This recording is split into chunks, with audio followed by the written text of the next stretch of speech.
Selamat pagi dan salam sehat bagi kita semua. Saudara-saudara yang dikasihi oleh Yesus Kristus, kita akan memulai kegiatan kita pada pagi hari ini. Namun sebelum itu saya mengajak kita untuk bersekutu, membaca dan merenungkan firman Tuhan yang terambil dari kitab Perjanjian Lama, Keluaran pasal 24 ayat 1 sampai 11. Namun sebelum itu mari kita berdoa. Ya Tuhan Allah Bapa kami yang ada di sorga, Engkau Allah yang kami sapa Bapa oleh karena anak-Mu Yesus Kristus. Kami datang mengucap syukur kepadamu pada pagi hari ini, oleh karena kasih dan pemeliharaan Tuhan yang telah nyata atas kami. Sehingga saat ini ada begitu banyak rencana yang akan kami realisasikan satu hari ini.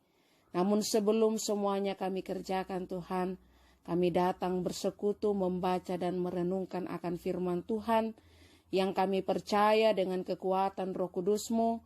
Firman Tuhan ini akan menopang, menguatkan dan memampukan kami untuk menjalani kehidupan satu hari ini. Oleh karena itu ya Allah Bapa di sorga, berfirmanlah kepada kami, sebab sesungguhnya kami sudah siap untuk mendengarkan firman-Mu. Di dalam nama Tuhan kami Yesus Kristus firman yang hidup, kami berdoa kepada Bapa di sorga. Amin. Firman Tuhan dari Keluaran pasal 24 ayat 1 sampai 11, demikianlah firman-Nya. Berfirmanlah ia kepada Musa, naiklah menghadap Tuhan, engkau dan Harun, Nadab dan Abihu, dan 70 orang dari para tua-tua Israel, dan sujudlah kamu menyembah dari jauh. Hanya Musa sendirilah yang mendekat kepada Tuhan, tetapi mereka itu tidak boleh mendekat, dan bangsa itu tidak boleh naik bersama-sama dengan dia.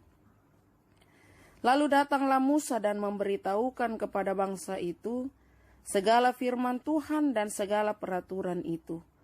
Maka seluruh bangsa itu menjawab serentak, segala firman yang telah diucapkan Tuhan itu akan kami lakukan. Lalu Musa menuliskan segala firman Tuhan itu. Keesokan harinya pagi-pagi didirikannya lah mezbah di kaki gunung itu, dengan 12 tugu sesuai dengan ke-12 suku Israel. Kemudian disuruhnyalah orang-orang muda dari bangsa Israel. Maka mereka mempersembahkan korban bakaran dan menyembelih lembu-lembu jantan sebagai korban keselamatan kepada Tuhan. Sesudah itu, Musa mengambil sebagian dari darah itu, lalu ditaruhnya ke dalam pasu. Sebagian lagi dari darah itu disiramkannya pada mezbah itu.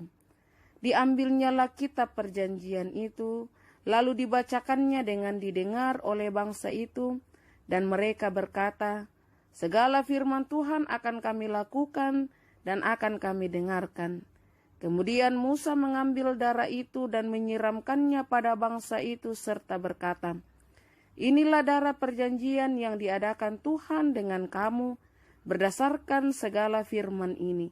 Dan naiklah Musa dengan Harun, Nadab dan Abihu, dan 70 orang dari para tua-tua Israel. Lalu mereka melihat Allah Israel. Kakinya berjejak pada sesuatu yang buatannya seperti lantai dari batu nilam, dan yang terangnya seperti langit yang cerah.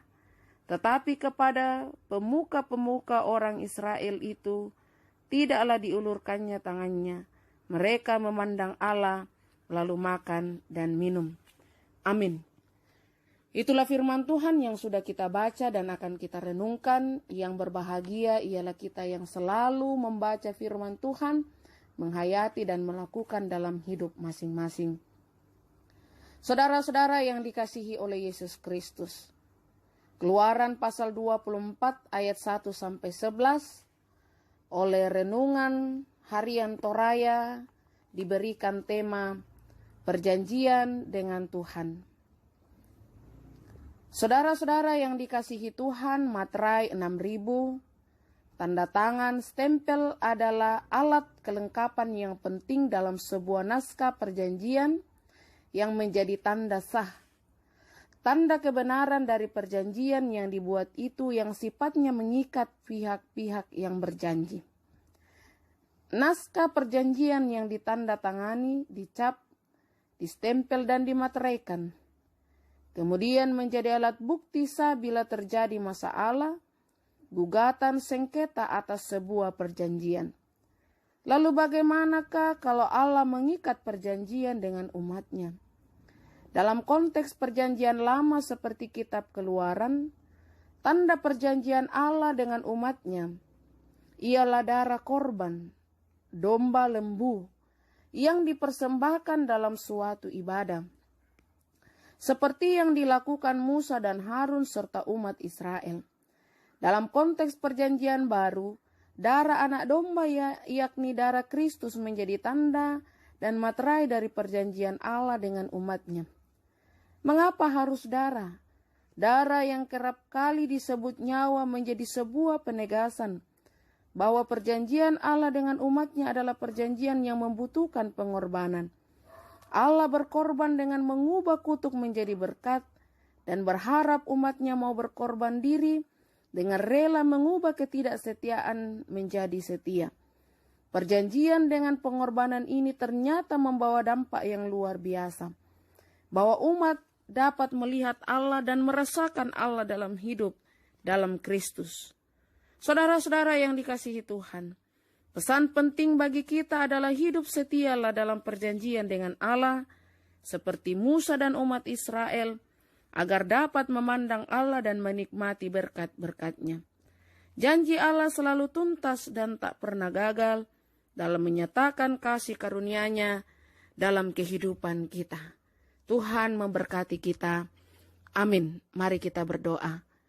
Kami bersyukur kepadamu ya Allah Bapa kami yang ada di sorga, oleh karena kami sudah membaca dan merenungkan akan firman-Mu yang akan menjadi kekuatan dan pegangan kami dalam menjalani hidup dalam satu hari ini. Kami percaya janji-Mu akan terus nyata untuk melimpahkan kekuatan dan berkat atas kami. Sehingga dengan penuh semangat kami akan setia dan taat untuk melakukan apa yang Tuhan kehendaki di dalam hidup. Terkhusus dalam pergumulan kami saat ini, biarlah dalam pergumulan, kuasa dan kekuatan Allah selalu nyata, memberikan kemampuan bagi kami untuk terus bertahan dan mampu melewati semua ini dengan ketaatan. Dan biarlah setiap hal yang kami kerjakan hari ini selalu mendatangkan sukacita dan berkat di dalam hidup kami. Terima kasih ya Allah Bapa kami di sorga, kami mau serahkan hidup kami ini ke dalam tangan pengasihan-Mu saat ini. Terpujilah nama-Mu Tuhan, di dalam nama Tuhan Yesus kami berdoa. Amin.